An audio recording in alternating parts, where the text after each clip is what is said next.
अधिनियम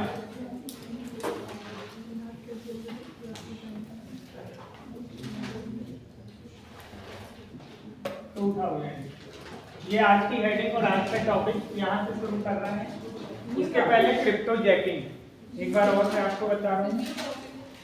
new topic नहीं, हमारा जो साइबर क्राइम चल रहा था उसमें हम क्या कर रहे हैं, साइबर क्राइम में अपराध को रोकने के उपाय देख रहे हैं। पिछली 2 क्लास में हमने क्या देखे, भारतीय सरकार की संस्थाएं थी, है ना, जैसे अपराध समन्वय केंद्र, साइट इन, ये उसी में अब भारत सरकार ने क्या की, 2000 में एक नया कानून लाई। क्योंकि अधिनियम को क्या कहा जाता है, कानून, इसको क्या नाम दिया गया, सूचना प्रौद्योगिकी अधिनियम 2000। ठीक है, मतलब आज के 25 साल पहले आईटी एक्ट आया। ये सूचना प्रौद्योगिकी अधिनियम को शॉर्ट में क्या कहेंगे, IT act, information technology act 2000। ये शॉर्ट नाम भी लिख लो, क्योंकि ऐसे ही आ जाए कि आईटी एक्ट क्या है, तो आप कंफ्यूजन मत होना।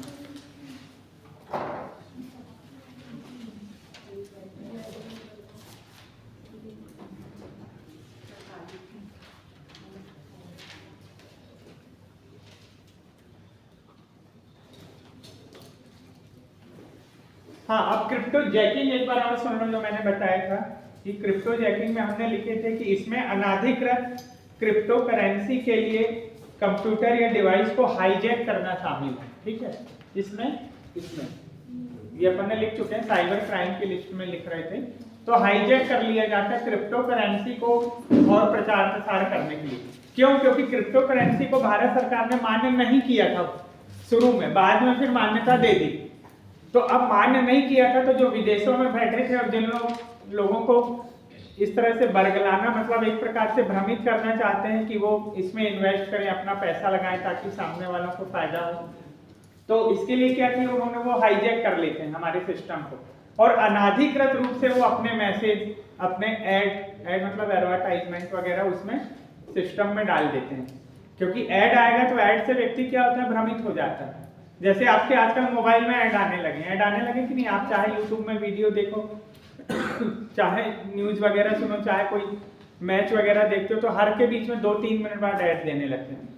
और वो ऐड क्या करते हैं, हमको प्रभावित करते हैं, क्योंकि पूरी दुनिया जो है वो ऐड से टिकी हुई है। आज विश्व में एडवर्टाइजमेंट का जो कारोबार है वो करोड़ों अरबों रुपए का। जो टीवी में कार्यक्रम में ऐड इसलिए तो आते हैं, 1-1 मिनट के और कुछ सेकंड के ऐड जो होते हैं, मतलब एडवर्टाइजमेंट, उसमें लाखों रुपए मिलते हैं कंपनियों को अपने विज्ञापन के प्रचार प्रसार के लिए। तो इसी प्रकार से क्रिप्टो करेंसी वालों ने, जब सरकार ने अनुमति नहीं दी थी, तो उन्होंने क्या किया, अपनी क्रिप्टो करेंसी का प्रचार करने के लिए कि आप इसमें इन्वेस्ट कीजिए, आपको 10 गुना फायदा मिलेगा, 20 गुना फायदा मिलेगा। उन्होंने हाईजैक करना शुरू किया, किसको, हमारी साइट को, हमारे कंप्यूटर को, हमारे स्क्रीन को। तो this is called crypto jacking. ठीक है, कि मतलब हमारी बिना अनुमति के या सरकार की अनुमति के हमारे मोबाइल, कंप्यूटर, एप्लीकेशन वगैरह जो सिस्टम है उसको हाईजैक करके वो अपना ऐड कर रहे हैं, प्रचार प्रसार कर रहे हैं। क्यों? क्योंकि हम क्रिप्टो करेंसी में क्या करें, इन्वेस्टमेंट करें, और इसका फायदा उनको मिला। लाखों लोगों ने मतलब प्रभावित होकर इन्वेस्टमेंट किया, पर क्या हुआ, उनका इन्वेस्टमेंट एक प्रकार से डूब गया। क्यों? क्योंकि अभी ये काल्पनिक मुद्रा है। ठीक है, एक्चुअल रूप में नहीं है, वर्चुअल करेंसी है। ये लिखे अपन ने, आभासी मुद्रा है क्रिप्टो करेंसी। ठीक है, भले वो आगे बढ़ रही, कुछ लोगों को फायदा हुआ है लेकिन कुछ को घाटा भी हुआ। तो इस तरह से क्रिप्टो करेंसी को हाईलाइट करने के लिए, उसका प्रचार प्रसार करने के लिए हैकर्स ने क्या किया, जो हमारी साइट्स को हाईजैक किया, वो कहलाता है क्रिप्टो जैकिंग। ठीक है, अब हमारा आज का टॉपिक आ जाइए। ये एक प्रकार से साइबर क्राइम जो चल रहा है, तो साइबर क्राइम में लास्ट में भारत सरकार ने, अब चूंकि आपको मालूम है कि साइबर क्राइम कई प्रकार से हो रहा है, कई रूपों में हो रहा है, उसके हमने कई प्रकार देखे, सामाजिक अपराध, आर्थिक अपराध और तकनीकी अपराध, और उनके भी सब टाइप्स देखे। ठीक है, इस प्रकार से 15-20 प्रकार के सब टाइप्स हो गए। फिर आज हम देख रहे हैं कि सबसे ज्यादा डिजिटल अरेस्ट चल रहा है, ये फर्जी लिंक पे आप यदि उसको टच कर देते हो तो हमारे, इस प्रकार से ये सब साइबर अपराध बहुत हो रहे हैं। तो सरकार को, और कंप्यूटर मोबाइल आपको देख रहे हैं कि हर लोग कंप्यूटर पर पर्सन यदि ऐड किया जाए तो 2-2 मोबाइल यूज कर रहे हैं। मतलब इस प्रकार से भले हम नहीं कर रहे हैं, लेकिन हमारे घर में पता चला एक व्यक्ति 3 मोबाइल यूज कर रहा है, भले वो अपनी कंपनी के पर्पज से कर रहा है, अपने बिजनेस के पर्पज से कर रहा है, लेकिन फिर भी वो कहीं ना कहीं साइबर यूज कर रहा है और साइबर क्राइम से यदि शिकार हो रहा है तो वो सब, इसके लिए सरकार ने साइबर अधिनियम बनाई। ठीक है, ये अधिनियम 3-4 प्रकार रूपों में सामने आया। पहले सबसे पहले आया 2000 में, फिर इसको अपडेट करके 2008 आया, फिर अपडेट हुआ 2013 में और फिर से अपडेट हुआ 2021 में। तो पहले कुछ इसकी धाराएं पढ़ लेते हैं जो आपके काम की। और अब जो अधिनियम में बन रहा, अधिनियम मतलब कानून, और कानून मतलब ये है कि जो साइबर क्राइम हो रहा है उसको रोकने के लिए सरकार एक पूरा साइबर कानूनी ढांचा खड़ा कर रही है। जिस प्रकार नॉर्मल पुलिस होती है, पुलिस थाने होते हैं, वहाँ सामान्य अपराध के लिए दंड दिया जाता है, पनिशमेंट किया जाता है, जैसे आपने चोरी की, हत्या की, अपहरण की, गाली गलौज की, मारपीट की, तो ये कहाँ होते हैं? थाने में। अब आपने साइबर क्राइम किया तो उसके लिए कौन सी धाराएं लगेंगी? साइबर प्रौद्योगिकी, आईटी की धारा। ठीक है, क्योंकि पहले कानून नहीं थे इसके लिए, तो कई बार जो साइबर अपराधी थे वो भी छूट जाते थे। और अभी भी जो साइबर कानून है, चूंकि वो अपने देश में उतने स्ट्रांग नहीं है, तो साइबर अपराधी आसानी से बच जाते हैं या उनको कम सजा हो पाती है। तो इसी को और सरकार मतलब इस कानून को अच्छे ढंग से बढ़ाने के लिए और सुरक्षा के उपाय मजबूत करने के लिए सूचना प्रौद्योगिकी अधिनियम लेकर आई। कि सबसे पहले कब लाई? सन 2000 में। तो भारत में सूचना प्रौद्योगिकी कानून की शुरुआत हुई थी 2000 में। इसी के बारे में लिखा है।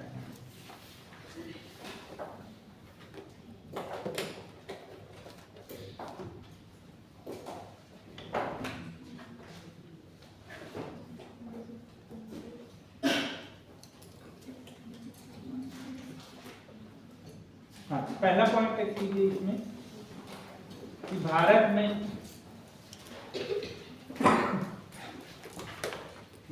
में सूचना प्रौद्योगिकी या आईटी, जो भी आपको लिखना हो, भारत में सूचना प्रौद्योगिकी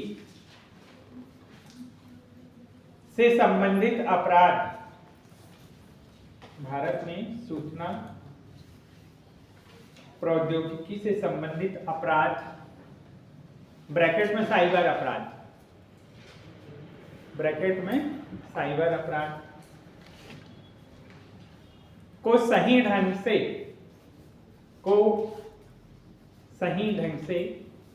समझने, भारत में सूचना प्रौद्योगिकी या साइबर अपराध को सही ढंग से समझने, परिभाषित करने, उसकी स्पष्ट परिभाषा भी दी गई, परिभाषित करने, सही ढंग से समझने, परिभाषित करने एवं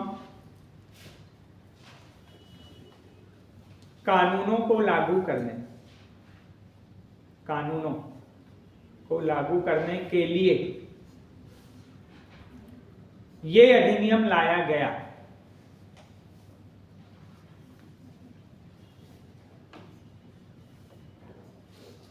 क्लियर? ये उसकी डेफिनेशन है या ये उसका इंट्रोडक्शन है। इसको एक बार पढ़ लीजिए, 2 बार पढ़िए, आपको समझ में आ जाएगा, कोई बहुत बड़ी चीज नहीं है।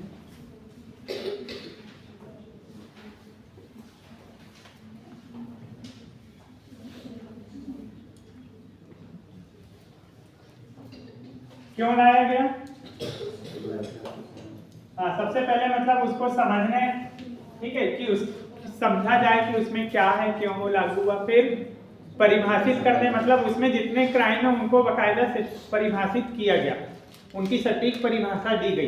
क्योंकि कई बार जो शातिर अपराधी होते हैं या जो बड़े बड़े वकील होते हैं, वो परिभाषाओं में हेरफेर करके बचा ले जाते हैं अपराधी को, है ना। जो बड़े बड़े वकील होते हैं, वकीलों का धंधा इसी पे तो चलता है कि आपको सवालों के जवाब में उलझा देते हैं, शब्दावलियों में उलझा देते हैं। आपने फिल्मों में देखा होगा, सुना भी होगा, कई फेमस में जॉली एलएलबी, ठीक है, और कौन सी, इसी पे 2 फिल्में बनी है ना।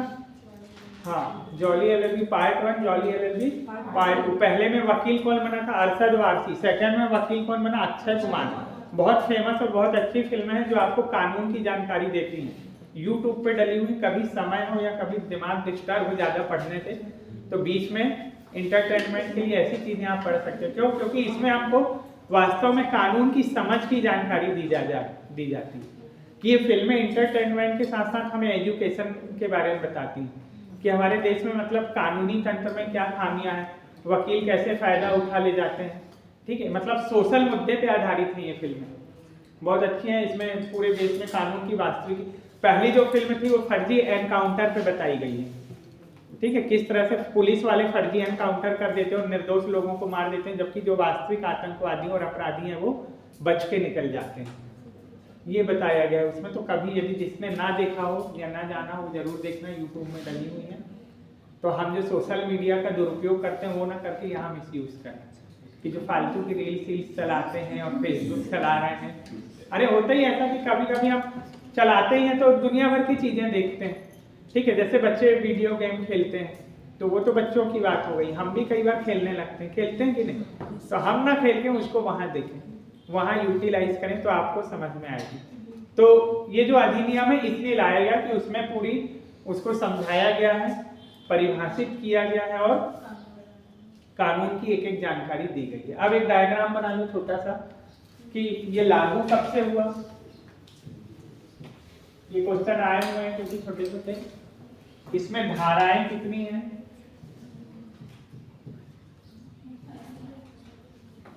अध्याय कितने हैं, अध्याय मतलब इसके पार्ट हैं, और अनुसूची कितनी है, शेड्यूल। ये चारों चीजें अलग अलग हैं, अभी अपने को समझ में आ जाएंगी। तो ये 17 अक्टूबर 2000 से लागू है, ये पूछा गया क्वेश्चन। 17 अक्टूबर 2000, ये डेट कई बार आ चुकी है 2-3 एग्जाम में। ये जो अधिनियम है किस तिथि से प्रभावी हुआ या लागू हुआ। कुल धाराएं इसमें 94 है।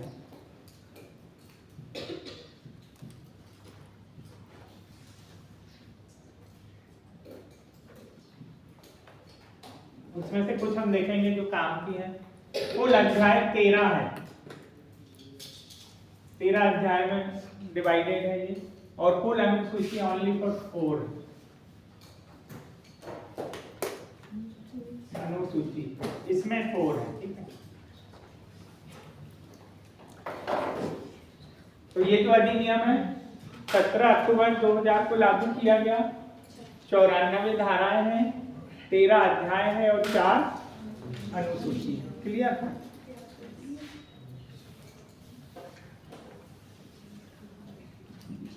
अब केवल 2 कॉलम बनाने हैं, प्रमुख धाराएं, साइड हेडिंग।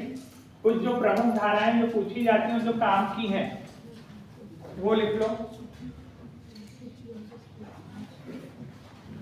प्रमुख धाराएं,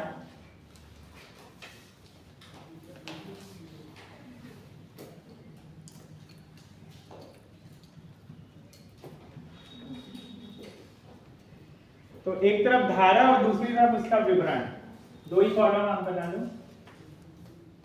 ये छोटा रहेगा धारा वाला कॉलम जैसे, और ये विवरण में थोड़ा सा एक एक लाइन सेंटेंस आएगा। क्या है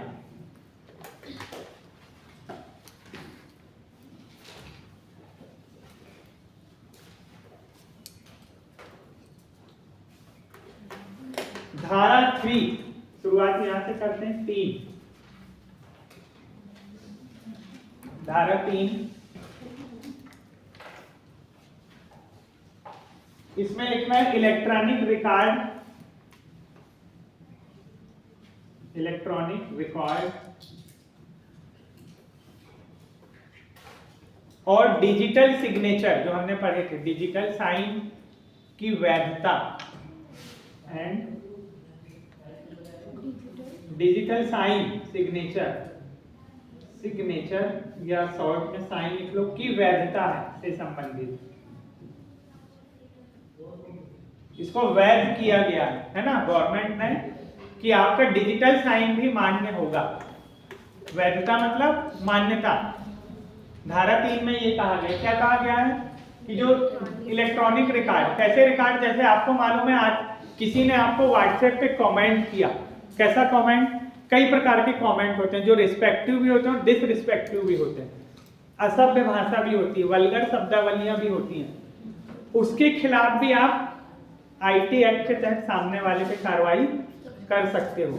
कोई मतलब आपके लुक पे कमेंट कर रहा है उल्टे सीधे, या आपको सामाजिक रूप से गाली दे रहा है, या धार्मिक रूप से आपको अपमानित कर रहा है, तो उसके खिलाफ ये इलेक्ट्रॉनिक रिकॉर्ड मान्य होगा, है ना। जैसे आजकल आता है ना कि ये चैट पकड़ाया गया, चैट में ये किया गया, ये कहा गया, वो कहा गया, तो वो पहले सबूत के रूप में मान्य नहीं था जब तक ये कानून नहीं बना था, लेकिन अब चूंकि कानून बन गया तो क्या हो गया, ये मान्य हो गया, अधिकृत हो गया। ठीक है, मतलब आपके पास यदि रिकॉर्ड है कि किसी ने आपको किस प्रकार से अपशब्द कहा, गाली गलौज किया, किसमें, मोबाइल में या कंप्यूटर में या किसी भी इलेक्ट्रॉनिक डिवाइस में, तो उसको गवर्नमेंट इस कानून के तहत सबूत के रूप में मान्य करेगी और उस पर कार्रवाई की जाएगी। ठीक है, हाँ, स्क्रीनशॉट आते ही हैं कि स्क्रीनशॉट लेके रख लेते हैं। ठीक है, नॉर्मल चीजें हैं, ये आजकल बहुत चल रही है।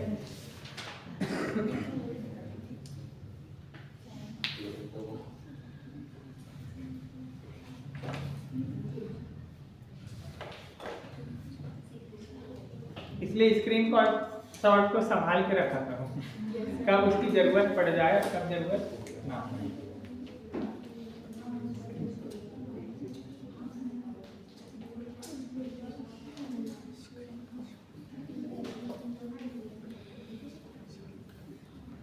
सीधे अब आ जाइए धारा 48 3 के बाद हम आ जाते हैं 48।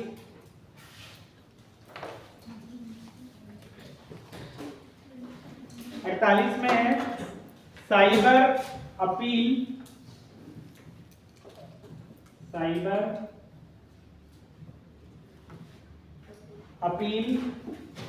अभिकरण की स्थापना। अभिकरण लिखो जी पहले, फिर मैं बता रहा हूं क्या है।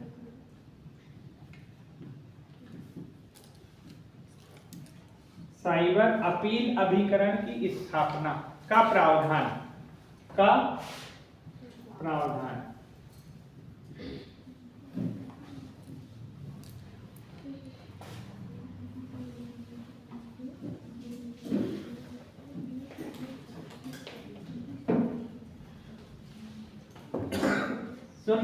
सुने हो नाम आपने, अभिकरण या अधिकरण क्या होता है?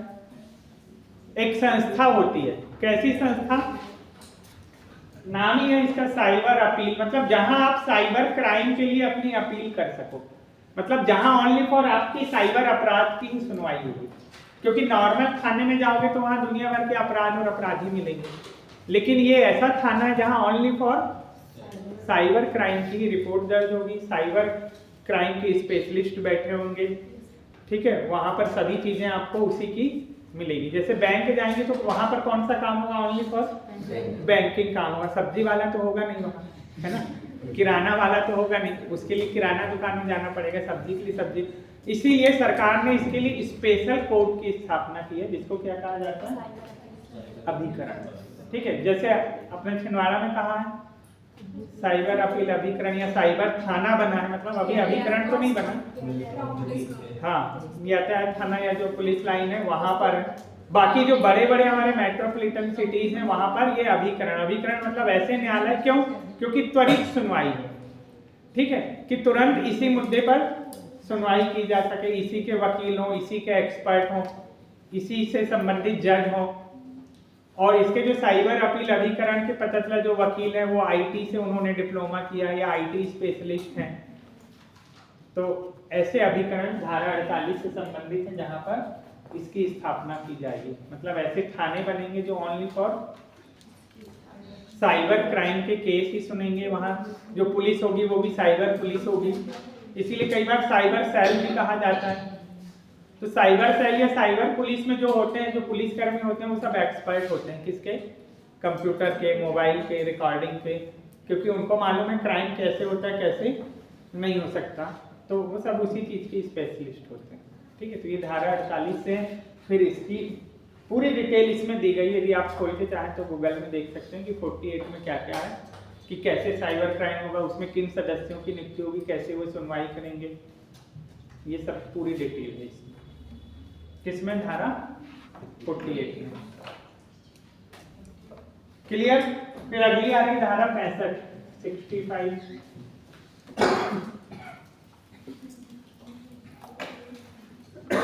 कंप्यूटर कोड से छेड़छाड़, कंप्यूटर कोड से छेड़छाड़ से संबंधित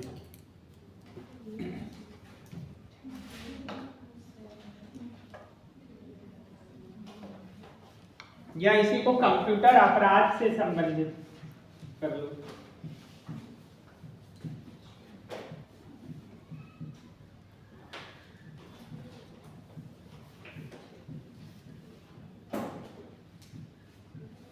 ये मुख्यतः है कंप्यूटर कोड। जैसे कई बार यही होता है कि कोई आपकी आईडी का दुरुपयोग करने के लिए, ठीक है, आपके सिस्टम को हैक करने के लिए, यही जैसे अभी मैंने आपको क्रिप्टो जैकिंग बताया था, तो उसके लिए क्या किया जाता है कि कोड से या जो पासवर्ड होते हैं उसमें छेड़छाड़ की जाती है, उसको या तो बदल दिया जाता है आपको परेशान करने के लिए, ठीक है, या किसी भी प्रकार से अपराध करने के लिए, या फिर खाता खाली करने के लिए। तो ये सब कहलाता है कंप्यूटर कोड से छेड़छाड़। आजकल ये भी होने लगे। जैसे आपके मोबाइल से बिना बताए यदि किसी को आपको आपकी वो लॉक सिस्टम मालूम है, ठीक है, या अनलॉक करना मालूम है, तो आपकी अनुमति के बिना वो उसको अनलॉक करके उसकी जानकारी ले लेगा और आपको बताएगा भी नहीं, ये आपको बाद में पता चलेगा, ठीक है। तो आप उस पर इस धारा के तहत कार्रवाई करने की अपील कर सकते हो, धारा 65, ठीक है। यदि आपके किसी भी डॉक्यूमेंट का या आपकी इमेज का यदि दुरुपयोग होता है या अपराधियों के हाथ लग जाते हैं या इस प्रकार का कोई भी षड्यंत्र किया जाता है, तो ये धारा 65 में इसके बारे में पूरी जानकारी दी गई है, ठीक है। तो सिंपल चीजें आजकल ये बहुत होने लगी, ठीक है। आजकल इसी प्रकार के अपराध ज्यादा हो रहे हैं, क्योंकि ये जो समय है वो साइबर क्राइम का समय ये कहा जा रहा है। अब आने वाले समय में जो अपराध होंगे वो इसी प्रकार के ज्यादा होंगे। क्यों? क्योंकि हर व्यक्ति साइबर सिक्योरिटी या गैजेट से जुड़ा हुआ है, ठीक है। कंप्यूटर, लैपटॉप, मोबाइल ये आम चीजें हो गई हैं, इनके बिना हम मानव जीवन की कल्पना ही नहीं कर सकते। इसीलिए अब अपराध के प्रकार भी ऐसे हो गए हैं, साइबर अपराध। तो चूंकि जब अपराध बढ़ रहे हैं, इनका विस्तार ज्यादा हो रहा है, तो इसीलिए कानून भी बहुत डिटेल में बनना शुरू हो गए हैं। तो ये पहला कानून जो डिटेल में पूरी धाराएं हैं, इसके अध्याय है और इसकी अनुसूचियां भी हैं, जिसमें एक एक चीज दी गई, एक एक शब्दावली के तहत इसको डिफाइन किया। हम तो बहुत शॉर्ट रूप में पढ़ रहे हैं, जो लोग आईटी वगैरह पढ़ते हैं वहां पर इसको ये डिटेल पढ़ते हैं, या जो लॉ के विद्यार्थी आजकल ये नया सिलेबस, अभी जैसे परसों के दिन SI का सिलेबस लॉन्च हुआ, तो उसमें भी साइबर क्राइम, AI और रोबोटिक्स से दिया गया। तो ये जो लोग SI भरने के इच्छुक है या भरेंगे, उनकी भी काम की चीज है ये, ठीक है। चलो अब और आ रहा है धारा 66A, 66A जो भारत में बहुत ज्यादा यूज किया गया है। 66A इलेक्ट्रॉनिक डिवाइस पर, इलेक्ट्रॉनिक डिवाइस पर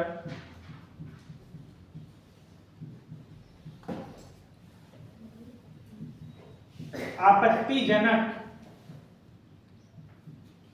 इलेक्ट्रॉनिक डिवाइस पर आपत्तिजनक क्या कहते हैं इंग्लिश में, ऑब्जेक्शनेबल, आपत्तिजनक कंटेंट पोस्ट करने से संबंधित, कंटेंट पोस्ट करने से संबंधित,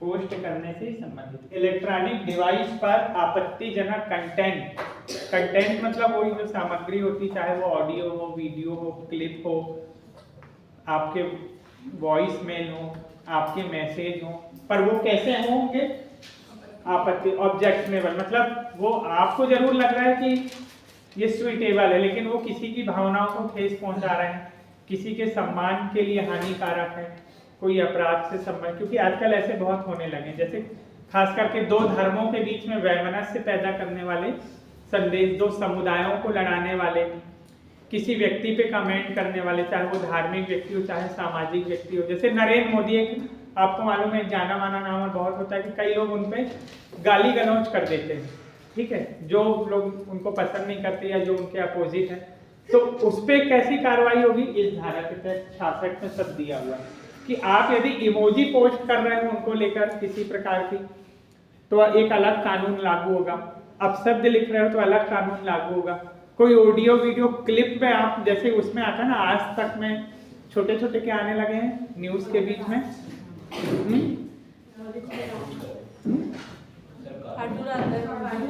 कार्टून आते हैं, तो वो कार्टून तो खैर एक प्रकार से क्या हो गए, यदि नॉर्मल है, मनोरंजन है और संदेश वाले हैं तो चलेगा, लेकिन उस कार्टून में भी आप किसी की छवि को विकृत रूप से या गलत रूप से पोस्ट कर रहे हो या बता रहे हो तो आप पे इस कानून के तहत कार्रवाई की जाए। इसीलिए यदि हम टच कर रहे हैं अपनी उंगलियों से मोबाइल पे तो जरा सोच समझ के कि यहाँ का वहाँ ना हो जाए, क्योंकि आजकल यही होता है कि यहाँ की पोस्ट वहाँ और वहाँ की पोस्ट वहाँ हो जाती है। जैसे व्हाट्सएप पे यहाँ का कचरा वहाँ फेंकते हैं ना, हम यहाँ का कचरा वहाँ फेंकते हैं। व्हाट्सएप तो इसीलिए है कि उसने कुछ भेजा तो हमने उधर कुछ भेज दिए। तो ये भी एक प्रकार से आजकल इस पे कार्रवाई होने लगी। जरा सोच समझ के हमको पोस्ट क्या करना है, शेयर और फॉरवर्ड करना है, आंख मूंद के नहीं करना। इस पे कई बार वही हो जाता है कि किसी के पता चला कहीं भेजना कहीं और पहुंच कहीं और रहा तो कार्रवाई हो जाती है। भेजना रवि को है, पहुंच रहा है रवीना के पास, है ना। फेसबुक में जैसे होता है, फेसबुक में बहुत सारे जो फ्रेंड रिक्वेस्ट डले हैं वो सब जो होते हैं ओरिजिनल में वो बॉयज होते हैं और नाम उनमें क्या है, गर्ल्स का, ठीक है। तो इसी तरह से तो ये सब इलेक्ट्रॉनिक डिवाइस पर आजकल ये बहुत खतरे की चीज बन गई।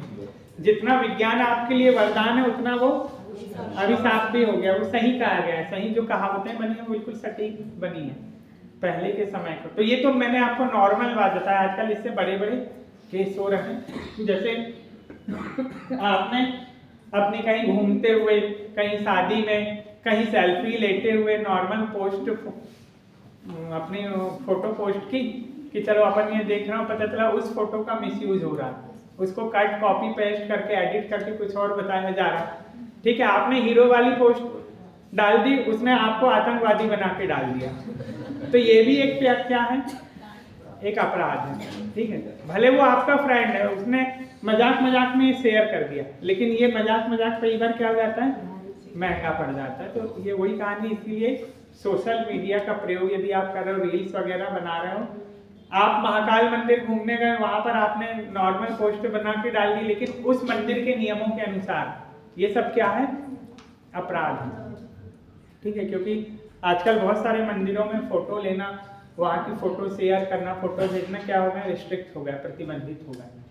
अब मंदिर वाले यदि आपकी फोटो देख लेते हैं तो इस धारा के तहत कार्रवाई कर देंगे, और ऐसा हो चुका है। और इवन गर्ल्स के साथ हुआ है। बहुत पहले महाराष्ट्र में यही हुआ था, पश्चिम बंगाल में भी हुआ है। पश्चिम बंगाल की जो मुख्यमंत्री ममता बनर्जी, उनकी इमोजी सेंड कर दी थी लड़कियों ने शेयर मीडिया पे, तो उनको 6 महीने की सजा दे दी गई थी, ठीक है, क्योंकि ये अपराध है इस कानून के तहत। तो कई बार हमारा यही होता है, हमारा हंसी मजाक कई बार हमारे लिए सिरदर्द बन जाता है, ठीक है, कि हमने मजाक में ऐसा किया था, अनजाने में ऐसा किया था। तो ये सब चीज़ें कि आपको नॉलेज होना चाहिए, जानकारी होना चाहिए। इस कानून के तहत बहुत सी चीज़ों, भले आप कह सकते हो कि 19(1) के तहत ये हमको मिला, अभिव्यक्ति की स्वतंत्रता मिला है, सूचना का अधिकार मिला है, लेकिन नहीं, उसमें क्या लिखा है, कुछ कंडीशन लागू होती हैं, कुछ शर्तें लागू होती हैं जो हमको नहीं मालूम होती। हम जैसे मोबाइल और सिम लेते हैं तो साइन करके आ जाते हैं, लेकिन क्या होता है, शर्तें लागू लिखी रहती हैं, ठीक है। फिर बाद में प्रॉब्लम होती है, तो आपने साइन तो की हो, आपने भले पढ़े नहीं, ये आपकी गलती। उसी प्रकार से सोशल मीडिया पर यदि हम कोई कमेंट कर रहे हैं, कोई फोटो सेंड कर रहे हैं, कोई ऑडियो, कोई वीडियो, कोई इमेज, तो सभी के बारे में ध्यान से कि उसमें किसी भी प्रकार से कोई ऐसे कंटेंट तो नहीं है जो ऑब्जेक्शनेबल हो, इसके तहत कार्रवाई हो सकती है। उन लड़कियों ने कुछ नहीं किए थे, ममता बनर्जी की जरा धांसू फोटो डाल दिए थे, उसको मुंह फुलाए दिखा दिया था, ऐसा कुछ ही है। और न्यूज़पेपर में ये कॉमन बात है, जितने न्यूज़पेपर आते हैं आप देखना, उसमें छोटे छोटे कार्टून बने होते हैं, किसी की नाक लंबी तो किसी की आंख बड़ी। हाँ, तो भले ये हमारे देश में कई जगह मान्य, कई जगह मान नहीं, तो कुछ नेता, जैसे पहले लालू प्रसाद यादव की खूब मिमिक्री होती थी, ठीक है, तो पहले कुछ नहीं होता था, लेकिन अब आईटी कानून के तहत मिमिक्री पे यदि आपने परमिशन नहीं ली है या सामने वाले को आप मिमिक्री से परहेज है, अपने जो उपराष्ट्रपति कौन है, जगदीप धनखड़, हाँ, उनने भी कई बार राज्यसभा पे ऑब्जेक्शन ले ली, उनकी मिमिक्री की गई है, तो उन्होंने भी ये कानून के तहत कार्रवाई करने की मांग की थी। ऐसा होने लगा, ठीक है। इसमें बहुत सारी चीजें हैं।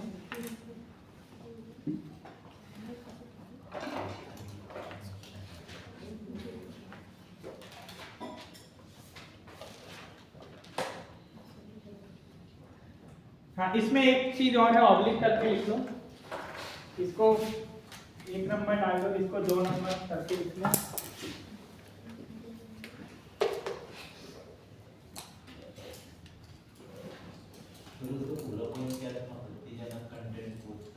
संबंधित से संबंधित, रिलेटेड ऑफ ऑब्जेक्शनल पोस्ट, ये था।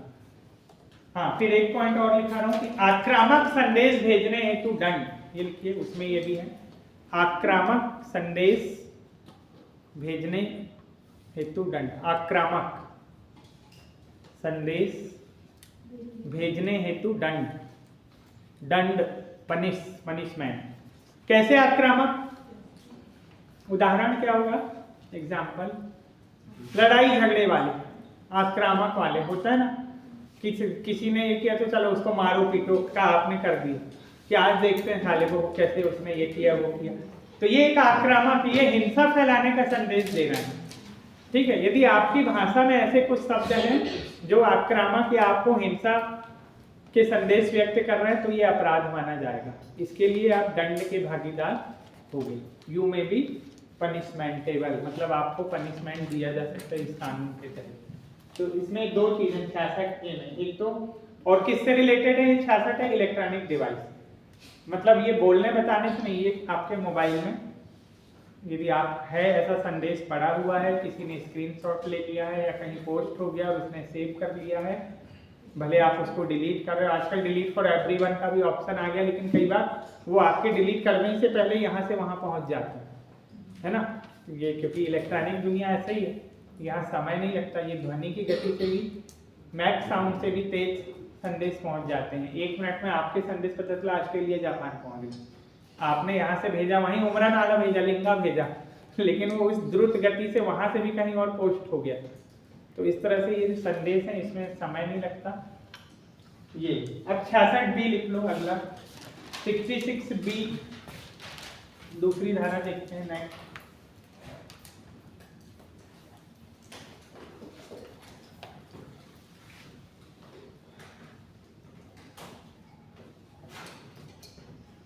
66B, ये पूछी गई है, आ चुकी है व्याकरण वगैरह के एग्जाम में। कंप्यूटर संसाधनों की चोरी, कंप्यूटर संसाधनों की चोरी से संबंधित,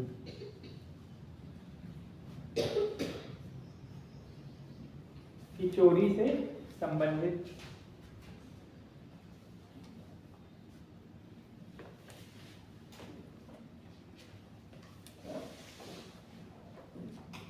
और इसी को ऑब्लिक करके लिखो, दूसरे शब्दों में क्या दिया गया है, कई बुकों में अलग अलग दिया कि चुराए गए कंप्यूटर, चुराए गए कंप्यूटर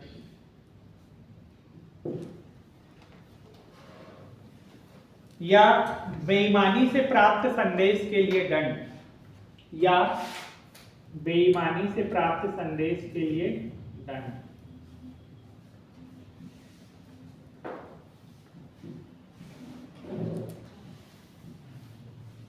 इसका उदाहरण क्या होगा, नीचे वाले का ये बताइए, ऊपर वाला तो सिंपल है, नीचे का एक उदाहरण बताओ।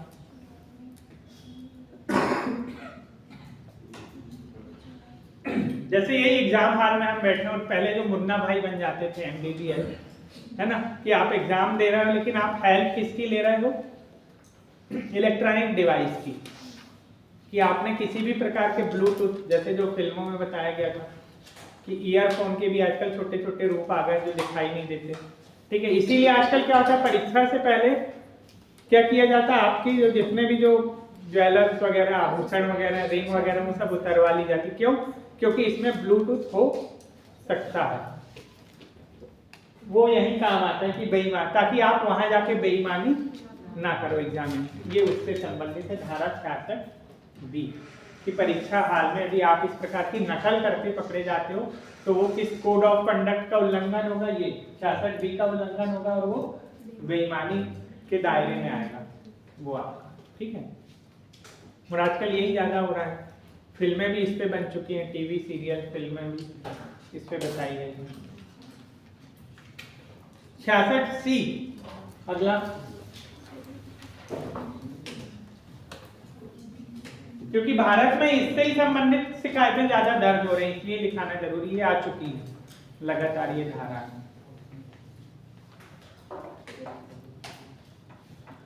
हाँ, पहचान चोरी करने पर दंड का प्रावधान। पहचान चोरी मतलब आईडी, पहचान चोरी करने पर दंड, पर दंड का प्रावधान। पहचान का मतलब होता है आईडी, मतलब अपनी आइडेंटिटी, कि आपकी आईडी कोई और यूज कर रहा है आपसे बिना बताए। ऐसा होता है जैसे बैंक में कुछ निकालने के लिए, जैसे आपके एटीएम का पासवर्ड मिल गया किसी को, कोड वगैरह मिल गया, कार्ड नंबर मिल गया, तो पता चला वो मिस यूज कर रहा है और आपको उसकी कोई जानकारी नहीं है, तो उसके लिए 66C के तहत कार्रवाई की जाएगी। ठीक है,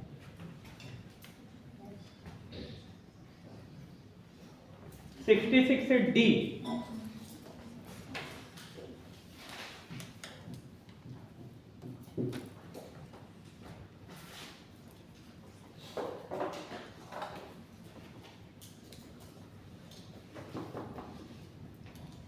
कंप्यूटर के माध्यम से, 66D में लिखना, कंप्यूटर के माध्यम से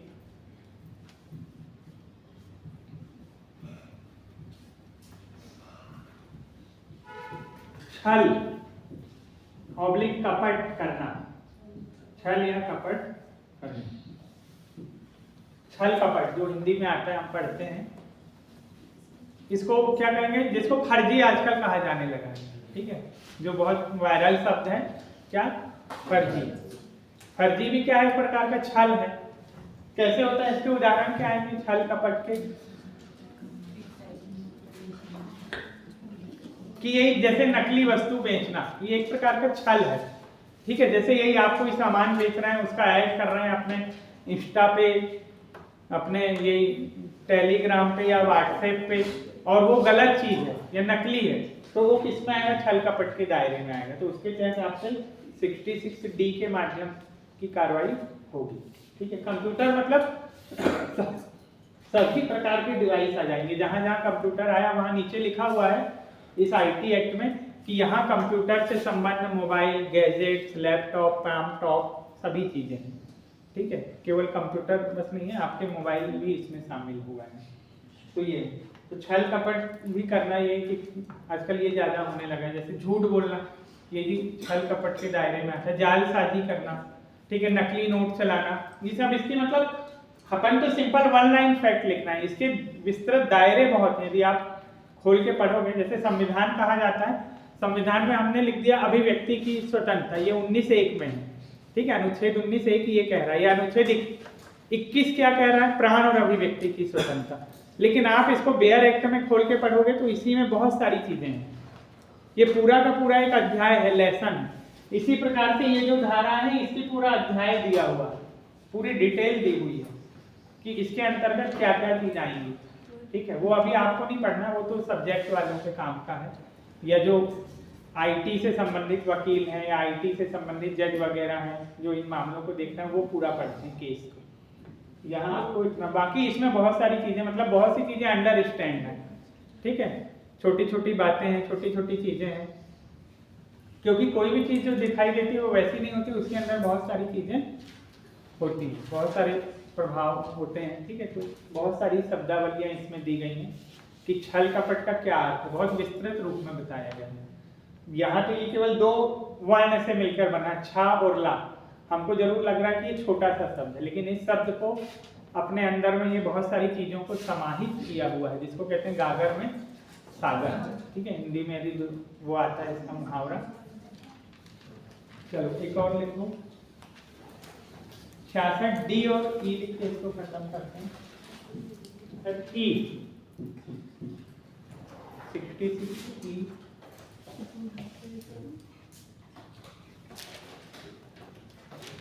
हिंदी में एक शब्द आता है एकांतता। क्या होता है ये? प्राइवेसी। भंग करने पर दंड, भंग करने पर दंड का प्रावधान। और एक और लिखो, फिर ये लास्ट है। ई के बाद एफ भी लिखो, फिर दोनों को मैं बता रहा हूं। हाँ, साइबर आतंकवाद के लिए दंड। एफ में है साइबर आतंकवाद, टेररिज्म के लिए दंड। Punishment for cyber terrorism, English में punishment for cyber terrorism, cyber आतंकवाद के लिए दंड। ये हाँ, अब इसको क्या है ये वाला, ये सबको मालूम होगा। 66 ई प्राइवेसी आजकल बहुत चल रही है कि कोई आपकी प्राइवेसी में दखल ना दे। ठीक है, जैसे आप ऑनलाइन में पता चला वो अपना कुछ और यूज कर रहे हैं और आप उसके पीछे पड़े व्हाट्सएप पे, तो ये क्या है, आपकी एकांतता भंग की जा रही है। ठीक है, यार बहुत सारी चीजें हैं, केवल एक लाइन में या एक बात, एक उदाहरण में मैं इसको नहीं समझा सकता। ठीक है, जैसे यही कहा जाता है आजकल, आपने देखे विराट कोहली और अनुष्का शर्मा, उनके जो चिल्ड्रंस की फोटो लेते हैं तो वो लोग कई बार इसी कानून के तहत कार्रवाई करने की बात करते हैं कि वो चाहते हैं कि हमारे बच्चे को पब्लिकली उसकी इमेज वो ना की जाए। ठीक है, उसको पब्लिकली सब्जेक्ट ना बनाया जाए। ऐसे बहुत सारे खास करके फिल्मी दुनिया में एक्ट्रेस लोग करते हैं, एक्टर लोग करते हैं, वो यही चाहते हैं कि उनकी एकांतता भंग ना हो। नहीं तो पेपर वाले उनके पीछे ही दौड़ते हैं, न्यूज चैनल वाले, है ना, उनको क्योंकि यही मिर्च मसाला पेश करने में ज्यादा मजा आता है और आदमी को पढ़ने में भी मजा आता है, पर वो चाहते हैं कि हमारी जो निजी लाइफ है, प्राइवेसी लाइफ है, वो प्राइवेट रहे। लेकिन होता यही है, उल्टा यही है, उल्टा यही होता है दुनिया में। तो इसके लिए कानून 66 ई में दिया गया है क्या, कि आप यदि किसी की प्राइवेसी को भंग कर रहे हैं तो इस पे इस कानून के तहत दंड का प्रावधान किया जाएगा। और आखिरी का क्या है, ये मैंने जब साइबर क्राइम पढ़ा रहा था तो आपको बहुत डिटेल बताया था, बताने की जरूरत है क्या, कि आजकल जो आतंकवादी हैं वो किसका यूज कर रहे हैं, साइबर टेक्नोलॉजी का। तो उसके लिए इसलिए कानून यहाँ पर बनाया गया है कि आतंकवादी, क्योंकि जैसे हमने देखे थे जो मुंबई अटैक हुआ था वहाँ पर उसको पूरे निर्देश मिल रहे थे पाकिस्तान से, और आजकल साइबर आतंकवादी जो है वह संदेश देने लेने के लिए कंप्यूटर, मोबाइल, ये हेडफोन, इन सब का यूज करते हैं। ठीक है, तो ये साइबर 66 ऐप में इसकी डिटेल दी गई है, किस प्रकार से आप साइबर आतंकवाद का यदि यूज कर रहे हो इलेक्ट्रॉनिक चीज का, तो आपके लिए कितना दंड होगा, दंड के क्या प्रावधान है, कौन सी धारा लगेगी, कितनी सजा होगी, ये सब चीजें क्लियर। तो ये पूछे गए हैं सिंपल कि 66 डी में क्या है, तो छल या कपट है, या ऐसा पूछा गया कि पहचान चोरी करने पर किस धारा के तहत कार्रवाई होगी। तो दोनों चीजें याद होनी चाहिए, धारा और उसका विवरण। कल का जो टेस्ट होगा मेरा धाराओं से संबंधित ही होगा। ठीक है, कल पूरा कर लेंगे, आज के लिए इतना ही क्लियर। इसको और पढ़ के आना, कोई कंफ्यूजन हो तो पूछना, और अभी कुछ पूछना तो आप पूछ सकते हैं।